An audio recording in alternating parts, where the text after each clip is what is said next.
Okay, hopefully that helps. I actually stood up my camp foamy behind that camera to try to help kill the echo in the shop.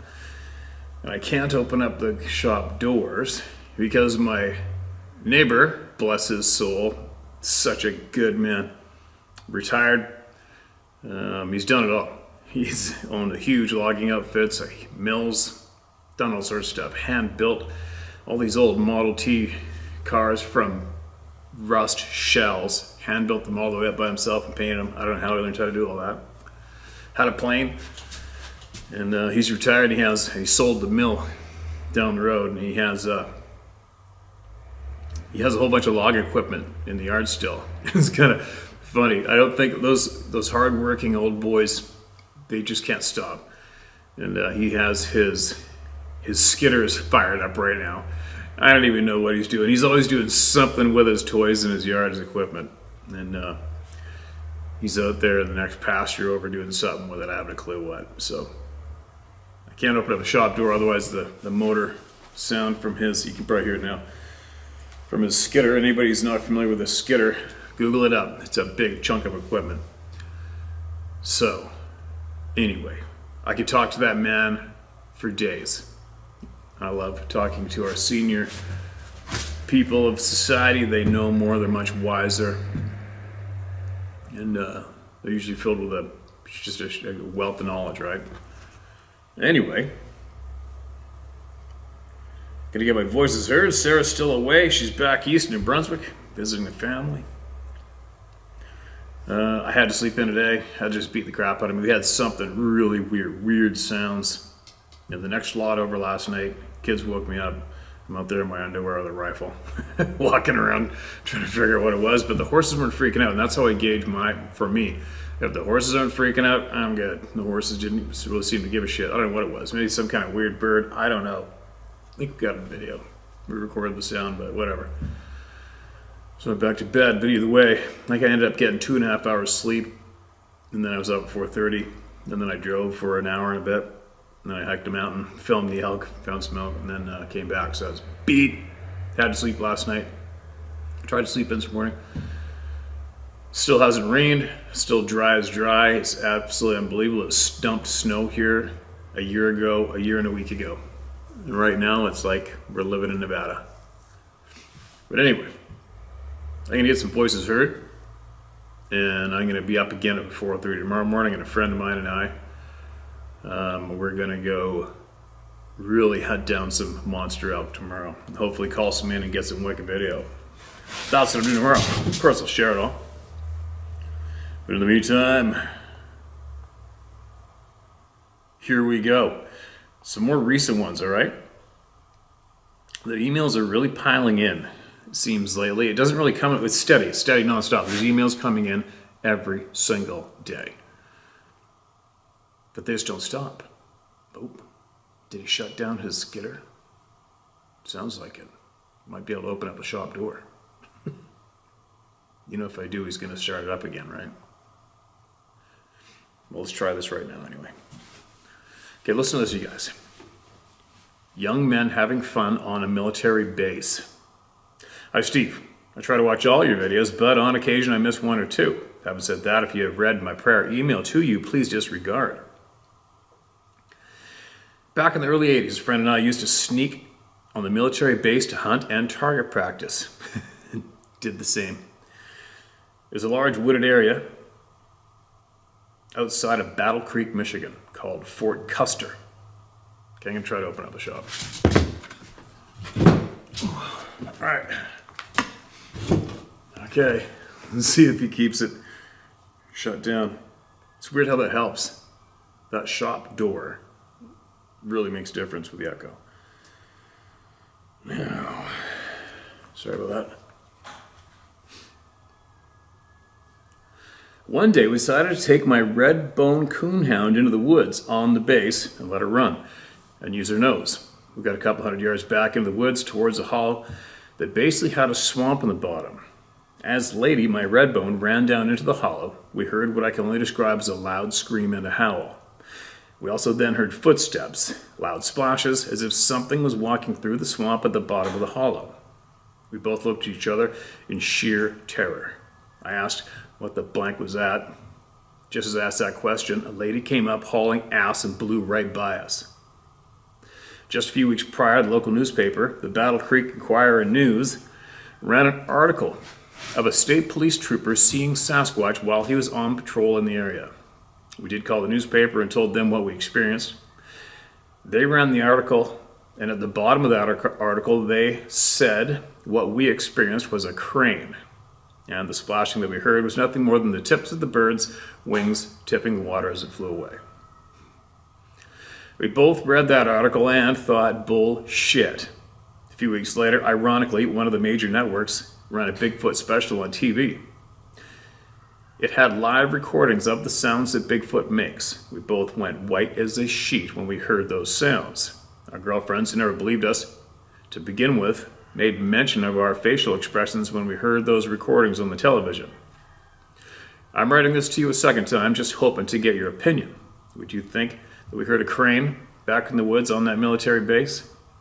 Since then, there have been other reportings of people seeing Sasquatch back in those woods. Your thoughts, Steve? You can use my name. I'm 60 years old now, product of my grandfather's America, and I don't give a rat's backside what people think. Good for you, man. You're a free man. Randy, what do I think? You've heard me say it before. If you went out of your way to email us through me, you already know what it was. Just looking for a little confirmation, right? That is exactly what your gut instinct tells you it was. And there's no way that dog ran away from a heron. You know as well as I do. You know what you heard. So do tens of thousands of other people as well. They know what you heard too, right? Just keep slinging the truth, brother. Right? Just keep slinging the truth, no matter what. So I try to tell everybody, at least as long as you tell your community, your neighbors, your friends, your families what you know, even just once, then at least you did your part, right? And nobody can shit on you later on for not informing them for when or if they get slapped in the face with this shit, right? Just keep slinging the truth. Everybody. I better get back down the list. I think I did recents yesterday, didn't I? All right, let's go 700 and something messages down to the bottom.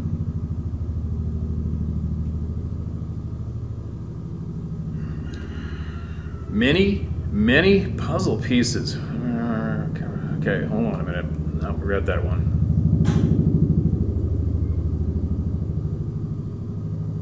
My story. Token helicopter outside. Hi Steve, I really enjoy your platform to inform the people. I also enjoy proper grammar and punctuation. Haha. Condolences to the loss of your pal, Mr. Macaroni. A loss I'm familiar with. I had many great four-legged pals, and most are better than humans. I don't mind sharing my name and story, and this is a long one. I hesitate to share it any longer face to face because of a lifetime of ridicule each time something odd happened. So, or as you say, all right, here we go. First, a little about me. 57, this January 2022. I was an avid outdoorsman, a lifetime fisherman, canoeing, hiking, and exploring. All right, that helicopter can suck it. Hold on a minute. All right. A lifetime fisherman, canoeing, hiking, and exploring. You couldn't keep me out of the woods. I began hunting at the age 17 when I moved out of my parents' home. A 16-gauge Mossberg shotgun was gifted me by my pal, and it was cheaper to buy a box of shells and hunt for my meat than to buy it at the store. Over the years, I became well familiar with the animals and sounds in my region. All right, on to the list of oddities I've experienced, starting with the earliest memory of something that struck me as unusual. Please note, these are not in chronological order. Number 1, the light. At age 6 or 7, I was looking into the nighttime sky on a cold January night in Toby Farms, Delaware County, PA. I saw a glowing green ball at the height of the atmosphere. It was small, bright, and sharp, not fuzzy. It went from point A to point B and stopped, then it disappeared. It took about 4 seconds total. The night was perfectly clear, and airplane traffic back then was not what it is today. Mom said I was imagining things. That was her usual reply to my inquiries about something I saw or heard. And I forgot this night. Something always stuck with me about it. Number 2, the house. In 1972, we moved to the college town of Swarthmore, PA, into a big old home that was previously owned by some folks I thought were rather odd. Things in the house left behind included items and marks that lent me to believe they were involved in occult practices. That's creepy. The basement was dark and damp and had an aboding feeling. I never liked going down there. The 3rd floor was cold and had an empty, scary feeling. I hated going up there, even when I had to use the only other toilet in a house of 7 people. I'm getting a sick feeling as I write and remember this all. A. On many occasions I saw a black cat turn the corner going from one room to another. My siblings also saw it many times. B. One night my mother yelled at me, "What the hell did you let into the house?" I was bringing things home like amphibians and reptiles, so it was a reasonable question. However, when I asked her what she saw, she replied, "A large, unkept, mangy-looking cat." I said nothing as I didn't know what she was talking about. C. One winter night as we sat in the den watching the TV with the fireplace going and doors closed, we saw the black cat go around the corner from the den towards the kitchen. I jumped up, went to see where it was, and again nothing was there. We had many cats, none were black. This was ongoing curiosity and somewhat entertaining to us all. We were lacking the knowledge that spirits can appear in animal form. Our entertainment with its presence was a welcome to it and led to other mischievous events. I can't adequately express the hate I had for the basement and the 3rd floor. I often felt the house was looking at me when I was outside working in the yard or hanging out in the park across the street. I have to emphasize that I feel sick writing this as I'm remembering this crap. D. On occasion I heard my younger brother, who slept on the 3rd floor, yelling at someone to get the hell out of his life. I went up to see if he was okay, and he was in tears. And the room as cold and felt very wrong. He refused then and to this day to discuss what happened. E. One of my younger sisters was haunted by nightmares where our recently deceased grandmother was in her room bothering her. This sister was only 7 or 8 years old, no mind for the twisted or macabre. She was an innocent child, so what the F? F. One day in particular, I came home from a day out misbehaving with my pals, and as I laid on my Bed to relax, there was a lot of noise coming from my brother's room on the third floor. Furniture dragging, banging, etc. And it was loud. I yelled up through my ceiling that he'd best stop or I was coming up there to kick his ass. Well, it didn't stop. My threat was met with an increase of intensity. Really? What the F? My brother would have stopped, trust me. Well, I jumped up and ran up the stairs to the third floor, and no one was there. It was ice cold. I felt my life was in danger, so I ran as fast as I could out of the house and looked back. The house is watching me. Ugh. Gee, one day I had two friends over. We were just hanging out. My older sister came into the room to talk to one of my pals who she thought was cute. Somehow the talk of our house being haunted came up. I did not encourage it. My pal yelled at the top of his voice, "I don't believe in you. This is a bunch of bullshit." He then started laughing and dared it to show itself real. I scolded him, "You're an idiot," and I ran out of the house again. He quickly followed, as did my other pal, saying it got very cold and they didn't want to be in my house anymore. Now, these accounts are not about my experience in the woods just yet, but I'm building the history of the odd and unusual things I've experienced that I can't talk about without being ridiculed or put in a madhouse, okay? Or, all right. Number 3, the creek. A. One day as a young teen, I was fishing with a pal down at a local creek as I did often. I spent more time there than anywhere else. We came to a bend in the creek we hadn't fished before, and a horrible odor of rotting flesh filled the air. We searched for the source, thinking a deer might have been hit by a car and died. Maybe a buck, or we could harvest the rack. We found nothing. The odor went in and out, but was so overwhelming and nauseating, we decided to leave. I had a feeling more like ought to leave, and quickly. B. There's a section of the creek we never fished upstream of our usual area. Odd as it was, because we fished over 2 miles of that creek regularly, but never there. It was always a curiosity to me, and several times I attempted to discover the creek in this area. It was surrounded by the heaviest brush in the area, perhaps 30 or 50 yards on each side. They were almost impenetrable. Although we could and did skate through this area in the wintertime without thought or feeling of having or needing to leave. Anytime I ventured into this area, I felt like I was being watched and was in immediate danger. I would leave promptly upon receiving this feeling. One time as I approached the area from the other side, I had an overwhelming feeling that I would catch nothing and my time would be wasted here. That is odd. I felt disappointed and left to fish elsewhere. Really. I was an explorer. Try to keep me out. Other times as I fished my way up the creek towards this area, I would suddenly feel that I shouldn't go any further. A lot of gentle mental suggestions to keep out. I always unknowingly heeded the warning. Number 4, cryptids I have encountered. A. One day while trout fishing in my favorite stocked trout stream, the same stream I've been fishing for 27 plus years at the time, I was drifting the bend with a BB-sized split shot and a size 12 egg hook with wax worms on an ice fishing rod with 2-pound line. This is one of my favorite things to do. The sun was setting and I caught a of what I thought was a big black dog sitting in the bushes about 60 feet from me on the other side of the stream. I called out to it and it looked at me. Its eyes were greenish yellow and it had pointed ears and long whiskers. I did mention that we had plenty of cats growing up. This was a 70-plus pound black cat. What?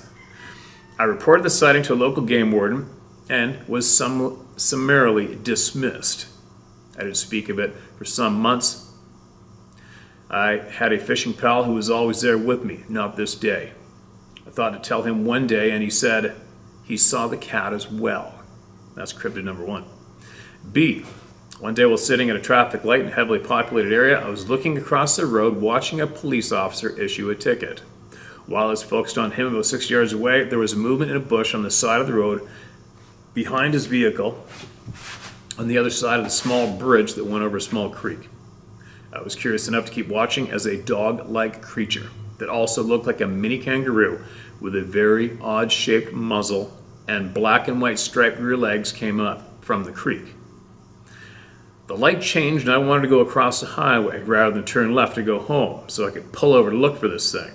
It looked like something you wouldn't want to corner. I decided to turn and go home because who would believe me? Not to mention, had I pulled up behind this officer and gotten out of my car, he may have felt threatened. And this particular TWP has a police force known for a no BS Nazi style of dealing with the public. So yeah, on my way home. C. Camping. As a family back in the 70s, we used to take advantage of all the time share opportunities that came before us. Dad would respond to the ads for free weekends, and we went a lot. He and Mom would endure the sales pitches, and the kids would go play. I'd find a pond or a lake to catch fish and salamanders and anything I could. I loved the Pocono Mountains of Pennsylvania. Been there too. Back then it was gorgeous and largely unbuilt, unlike the tourist traps become today. Well, my parents did eventually end up buying into 2 properties up there. One was Shawnee Resort on the Delaware River. The other was a small cabin on a lake in the development known as Wild Acres. Wild Acres was unique as it was quiet and had a huge parcel of land on the other side of the lake from our cabin. There were about 7 cabins/homes on our side. I loved fishing there in the surrounding lakes. One day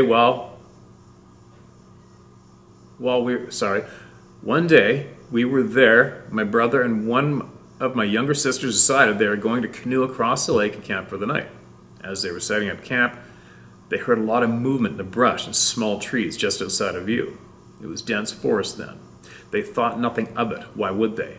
The canoe was right there and they could run if it was a bear. Towards evening, as they're settling in, they heard voices talking back and forth. 3 distinct beings and locations surrounding them. They also heard a wood knock. My brother knew that bears, deer, and elk made no such noises like they were hearing, and he called out to see if they would get a response. He did, a growl. A low, long growl that convinced him to leave. They both felt threatened and hustled back, leaving some of the gear behind. What the hell? D. A youth retreat. Age 14, 15, I attended a youth group at a not-so-nearby church. I loved it. It was one of the few good influences in my life since my grandpa passed away. While they planned a retreat in the Pocono Mountains on a farm, I couldn't wait to go. Go I did. I loved the opportunity to get away, even if in the middle of January. It was cold as can be, and we all stayed inside by the fire talking and doing retreat activities. I felt a bit dizzy after a while and wandered off to bed alone. I laid on the top bunk, staring out the window in a quiet daze. I felt like something was beckoning me to come outside, and I felt I could no longer stay inside with the group. I put on my jacket and gloves, on and out I went. I walked down the sidewalk towards the barn. I had no idea where I was or where I was going. I felt almost led to just walk and keep walking. After it seemed like a short bit, I got scared and wanted to go somewhere safe. I did not feel safe. I saw a light bulb in the entry to the horse stables and started walking towards it. I stopped about 50 feet from it and found I couldn't go there. I couldn't move my feet. I was numb with confusion and fear. I prayed, "Father, please send someone who loves me to find me." Moments later, a young man whom I admired for his love for Jesus come down the path I was on, calling to me. He asked what I was doing and if I heard them calling to me. I mumbled, "I don't know. I don't recall hearing them." He took me inside and I felt the need to get out. Something was very wrong. They didn't leave my side. I later found out that they had been looking for me for about 1 hour. My girlfriend said that I looked hypnotized before I left and she had pinched my face hard. I didn't react. What the F? I don't know if this counts as a cryptid, but it came to mind as I'm typing. E. 7th grade camp out. In 7th grade, my classes offered the opportunity to come on a farm in Lancaster, PA. I went, of course. Lots of great memories from that trip, the best of which was feeling sorry for the billy goat Mike, who really liked me. It was pouring rain one day and we were heading out to go to town. I felt bad for Mike and let him into our cabin. Wait, what? Oh, so it was an actual billy goat. So it was a billy goat named Mike. Usually people around here, when you call him a billy goat, the music can run up and down the mountains good. I felt bad for Mike and let him into our cabin. Ha ha ha. Mike ate holes in everything and enjoyed our food as well. Well, anyway, the mayhem and wrath looking to be unleashed by the teachers was quite the sight. I never admitted letting him inside. It was great for me as a kid. Ha ha. Later that week, the night before we were to leave, two of the teachers told me about something that happened in the woods the last time they were there. They were speaking about loud noise in the woods that included smashing and tree shaking. I called bullshit and said, take me there. Well, it was one teacher and me. I suspected the other was hiding off somewhere, ready to try to scare me. We walked through the woods for about a quarter mile and nothing, not even howls or crickets. As we left the woods and made way back to the road, a nearby tree began to shake violently. He tried to convince me to leave it be, but I wanted to know. I ran towards the tree and started yelling at it, thinking it was the other teacher. No response. I turned to walk back and it shook again. I got angry and had a temper, so I picked up rocks and started hurling them handfuls of street stones at the tree. Nothing. I suddenly felt an eerie feeling that we should get. We did. We went back to the farm and guess who was there? The other teacher. Okay. This is the one that just eats me up. At first it was a curiosity and I was glad it happened. Excited even, but not now. It was an assault. F. F is for F me, Sasquatch or Skinwalker. I believe the year was 1990. My best pal and fishing buddy of 17 years and I made a tradition of going north to Lake Wallenpolpak every opening day of trout season. We made great memories together. I'm actually taking a break from typing this as it's mentally exhausting. On the way to our destination, we always took the same route. There was a repair work being done and there were signs everywhere of a detour ahead. We were adventurous and said, bah, we can figure our way. And I took the next exit off RTE 380. Both of us had been in new home construction for almost 2 decades, and we both had great sense of direction. No worries. I pulled off the main highway, and we found ourselves in what can only be described as a small 1.5 lane road cut into a mountainside. To our left was a 60-degree incline, and the same to our... Okay, hold on a minute. To our left was a 60-degree incline, and the same to our left going down. It was heavily wooded, thick and impenetrable by our observation. I drove slowly, about 15 miles an hour, and it was early spring, and we were going through heavy fog banks as we went up and down and along this winding road. After 30 minutes, we decided to pull over and check our map. We always had maps back then to find new fishing holes. We met at the back of my pickup and opened the map on the front of my boat, which we brought along for the first time. We located our exit point from the highway and began discussing the time passed since and how far we estimated ourselves to have traveled and what road we might be on. As we were talking, quite relaxed, confident, and enjoying ourselves, we heard what can only be described as a bulldozer smashing through the trees and brush towards us. It was late at night and very silent, except for us and that, whatever it was. The cracking of branches, and I suspect trunks, was loud. These were not small sticks or twigs being broken, but large pieces of lumber. It stopped. I thought, moose, elk, not a bear. We dismissed it with an acknowledgement of, wow, that was something, and continued talking. I estimate it was about 75 to 100 yards away. That's really close, actually. We went back to the map for a moment when it happened again, now about 50 yards away, tops. I said to my pal, if you hear that again, you better be in the truck because I'm getting the hell out of here. No sooner did I finish saying that when it came at us again at about 20 yards and let out the most god-awful, horrible, threatening bellow of a scream that I can only hope to describe.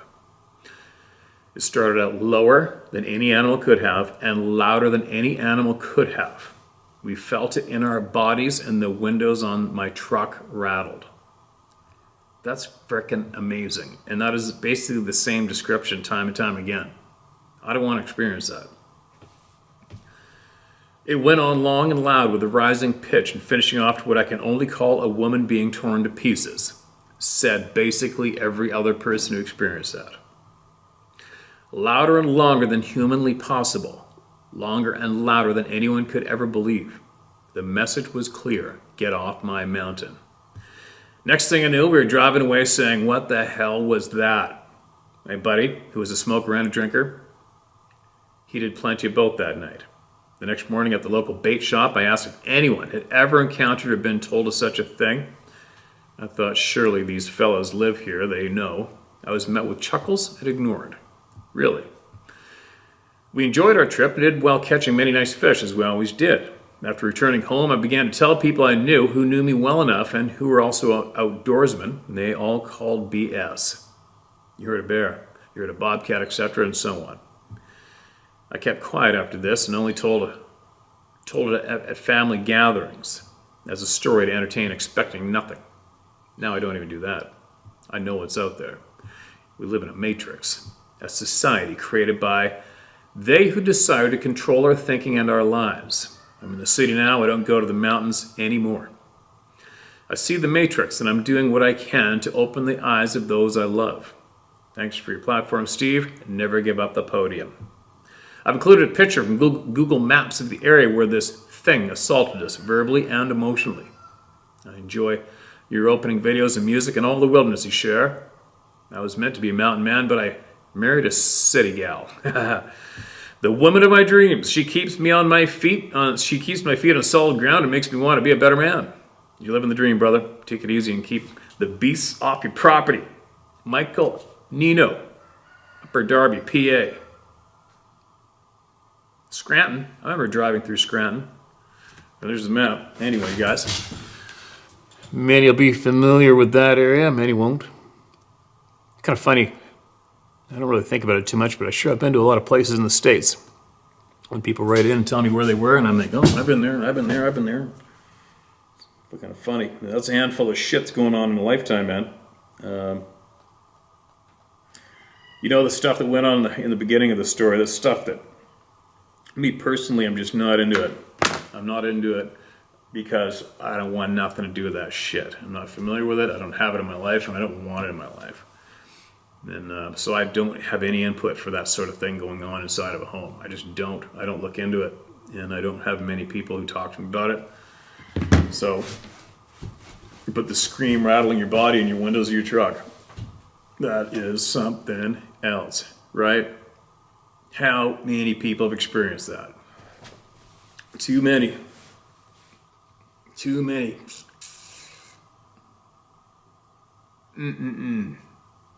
All right, before I start babbling, let's get on to more here. I'm glad you wrote that in. It was lengthy. I wonder if somebody can relate to the areas and what you experienced and write in. The big cat thing, I think that's one of the first here with that description. We've got a lot of, obviously the panthers have been spotted all over the damn place, but holy shit. All right, what do we got here? Haven't a clue. The title even says not sure. Now the title says red. Not sure. Title is email. Hi, Steve. I'm very glad someone has taken a stand. You can use my first name if you wish. My experiences do not necessarily prove anything, but nonetheless they are mine. Where I am located, it's very rare you hear of anything out of the ordinary. I find it interesting that these beings are like us and trying to protect themselves from us. Some are very dangerous, and some are friendly. I've never seen one, but I've had experiences I can't explain. I'm growing up in the country and love the woods. To this day, I continue to desire the serenity of nature. Back in the 80s, my father took it upon himself to build our house on his homeland. Between him and I, we built our houses and finally moved in. It is located about a mile off-road and surrounded by neighbors with several other acres of wooded land in southwest Ohio. Between the stories of my grandma of ghosts and things she saw in the valley and the apparent settling of people in the area before us, we were intrigued. This is definitely a story before us. But when we built, it seems we disturbed the land and some things that were there. In short, we have experienced quite a bit, but more than one experience makes us look further. Something we cannot seem to explain is some sounds at certain times. When we moved, I had a dog, part shepherd, part Labrador. She was not afraid of anything when it came to the family. Actually, unpredictable, but really protective. She was my buddy and protector. We had just moved in, and we had placed her house at the bottom of the hill, which seemed to be very comfortable with. Which she seemed to be very comfortable with. One evening, I went down to feed and water her and make sure she was doing okay, and she would not come out of her house. This is strange because she was very dominant. I pitched her water, and then a sound came to me from the weeds. Sounded like someone blowing across the top of a bottle. I talked to her and acted like it was normal. Then the sound on the other side of the area, about 30 feet away. Then she would not come out of her house, and another sound about 30 feet away on the opposite side. I stepped back, and before I knew it, the sounds were all around me, and my dog was whimpering in her house. I put a leash on her and ran all the way up to my house. This is after early dark. The sounds were like someone blowing across the top of a pop bottle. This is strange, and I really felt that something was acknowledging us. I was wondering if anyone else had heard these sounds. Keep up the good work, and best wishes to you and yours. With great respect, Kevin. Okay, Kevin, thanks, man. Yeah, that'd be kind of creepy, right? It's the animal reactions is what will get to me. I use dogs and horses are my two go-tos. If the horses are shitting themselves, something's up, and you better pay attention to them. Obviously with the dogs too, right? The dogs know way more than we will ever know. Unfortunately, but listen to your dogs. All right. Well, holy cow, this isn't a book. This is a Encyclopedia Britannica. All right, we're going to have to use that, hopefully on an opener. I'll mark that as number 1. That puts it to the top of the list so I can hit it tomorrow. All right, this one's not so bad. What's this one? This is titled Wood Knocks. It's now titled Red. Mr. Adult, this happened to me and my youngest son yesterday, November 13th, 21. We were hunting deer up Marble Creek in northern Idaho. It was located about 30 miles up the St. Joe River from St. Mary's, Idaho. My family and I have been hunting there for over 30 years. I can't think of a way this could potentially assist someone in their quest to add credible information to their puzzle. However, here it is. I'm 69 years old, my son's 50. We've been in the woods our whole lives. We do not possess any exceptional woodsman or hunting skills. We will not say definitively we can identify everything we have encountered in the woods as we pursue our hobby of hunting and related pursuits. Neither of us have an education that would be considered elevated in any way, shape, or form. The encounter. Morning hunt. I was on the stand above a large field. My son above me hunting a large patch of alders and pine for larger than average buck. I observed one doe and he 3. Neither of us cared to harvest the specimens that we encountered. As we met back at the vehicle to talk about the morning hunt and eat lunch, he failed to say what he heard all morning. That'll become relevant later in this account. We made plans for the evening hunt and agreed to exit the woods just as it was getting dark. I'd set up in a ground blind and a semi-flat bench 100 yards above the road we accessed to get to the location. He was going to hunt a V-shaped bowl above me. About 3 hours after I set up in the stand, I heard a loud crack above me. The field of view was about 25 to 50 yards, depending on the direction I was facing. Then I heard 2 more loud cracks from the same direction. Just a few seconds later, I heard a crack from a longer distance behind me. A vehicle was slowly working its way down the road below me, and it was silent while the vehicle passed. As soon as the vehicle passed, I heard 2 more loud cracks closer to my location. Now, I was becoming very focused on what was going on around me. The last 2 cracks were as loud as pistol shots, but definitely wood, either breaking or being struck against something. Then from above me to my right and behind me, 1, then 2 loud cracks, and these were close enough to make me pick up my rifle and start scanning the woods around me, with more than just a hunter's anticipation of a potential shot at an animal. My mind was running a list of things that could produce the sounds I was experiencing. I didn't feel any threat or fear. However, I was as ready as I could be if something showed up that wasn't friendly. The quiet was odd. I then heard 4 heavy steps from the direction I was looking and to the right, which was pretty thick. With a 30-foot field of view, my son, at least at this time I thought, was a skeptic of Bigfoot. So I started to wonder if he was the cause of the ruckus going on.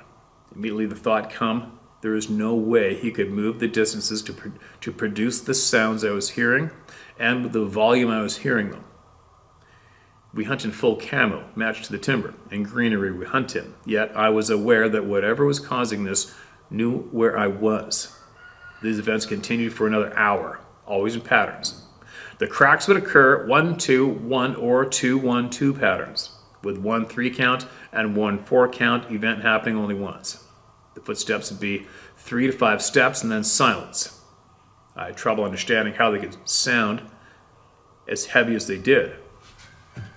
It was almost dark now, and I could make something coming my way from just below me. I could see a dim light every now and then, and my son finally came into view. I asked him if he heard all the cracking and stomping.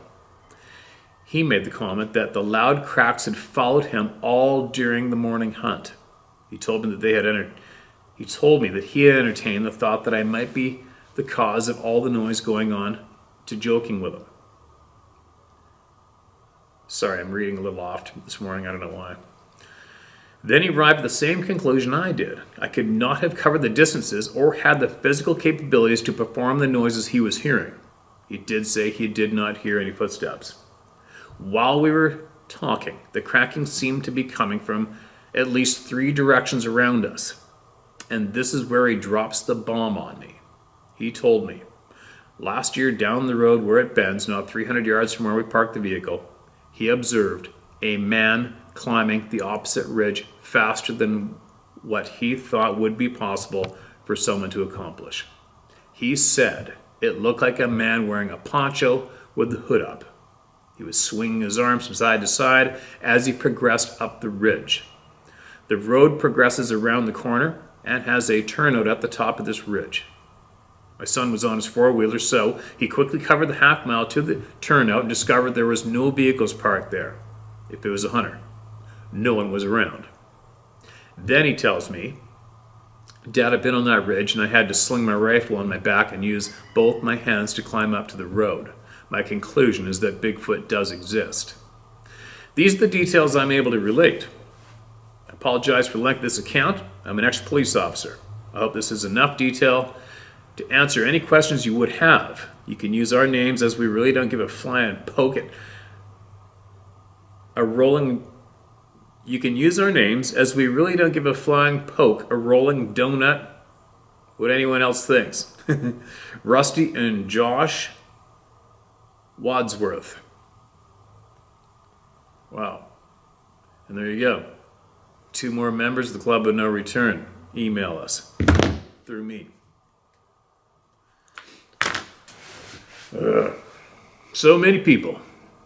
I wonder how many people wrote in here to us for the first time ever.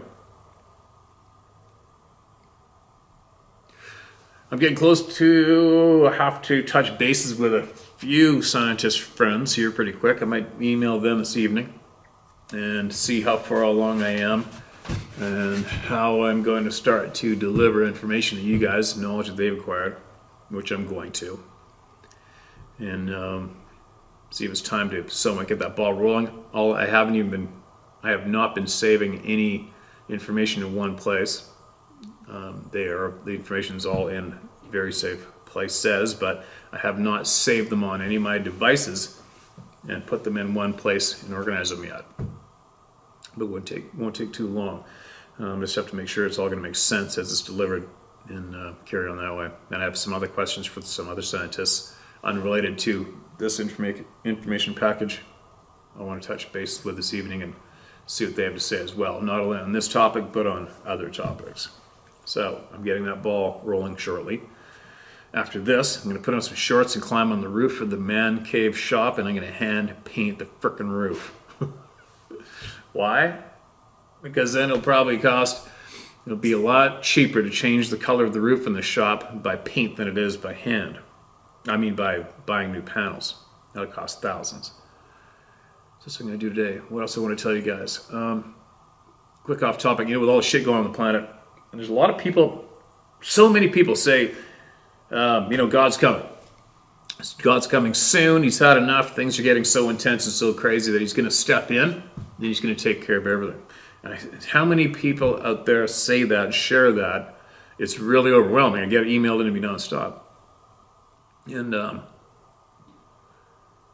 for me, how do I say this? I mean, I definitely don't try to offend anyone. I never ever really say to everybody what I believe or don't believe. I listen to everybody no matter what and take from it what I will or leave it.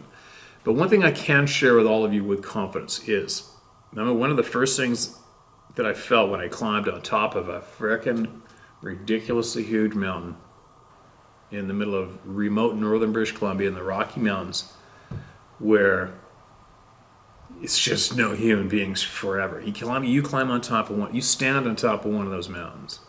You do a 360. You look around. See how immense it is and how beautiful it is. It's amazing. And then what really kicks you in the guts is you instantly feel absolutely feeble. You feel absolutely insignificant and that you don't even count in any way. And you feel that you realize that this planet, this ball of dirt, whatever it is, has seen so much and been here so long. And myself is whatever I am not even a half of a blink to my surroundings, to that mountain, to the earth I'm standing on. I am nothing. And that was one of the first stomach punches I got early in life when realizing just how immense and powerful and huge this place we call home is and how insignificant we are. We are nothing. Nothing. And millions of us have come and gone. But the mountain I stand on is still the same. Absolutely beautiful.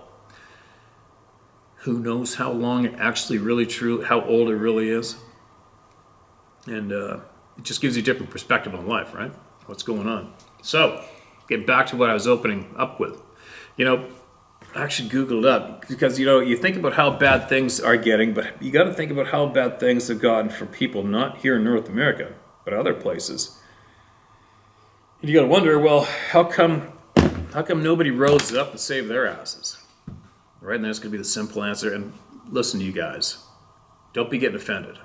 This is open conversation, me being innocent, and I'm asking innocent questions that I am curious to get answers for. All right? Because I get a lot of shit thrown at me, and people tell me that this is the way, and you better believe this, and you better accept this, or whatever, right? I'm like, okay, fair enough. But I got some questions. So here's an example. So back in World War II, 6 million Jews were killed, dead, and 5 million were imprisoned. That's a lot of people, man. That's a lot of prayers. That's a lot of people. That's very significant. At the same time, as an example, during that same time period, 24 million Russian people, both civilian and military, were killed. And this wasn't, lethal injection.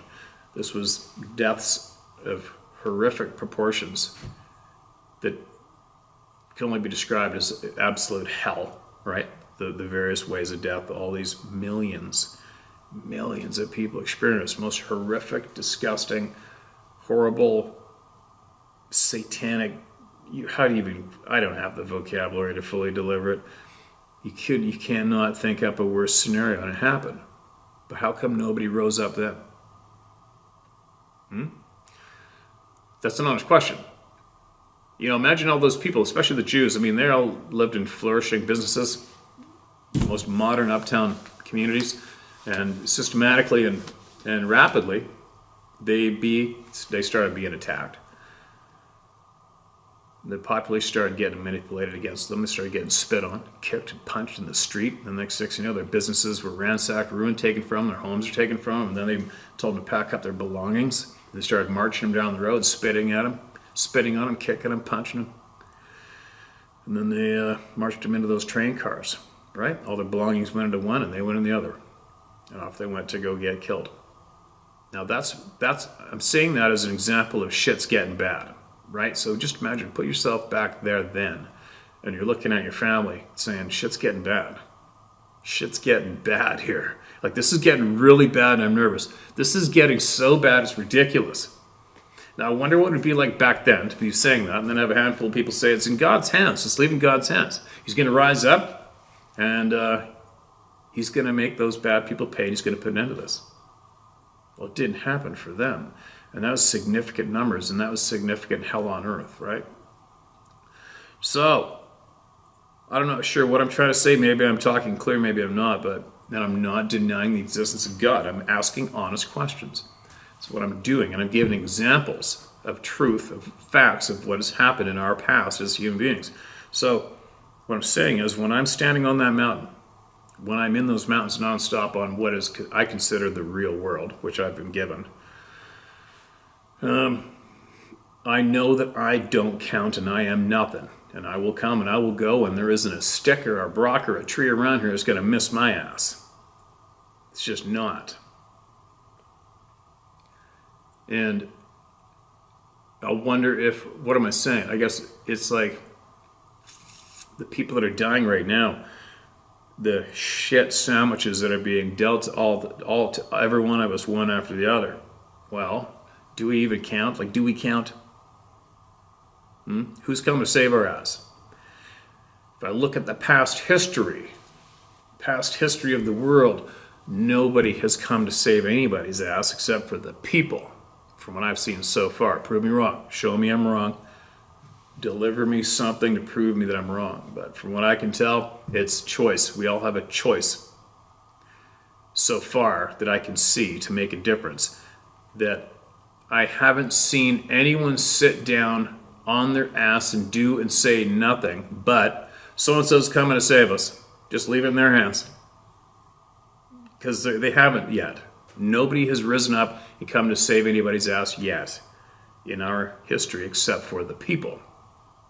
Am I right or am I wrong? I'm pretty sure I'm right.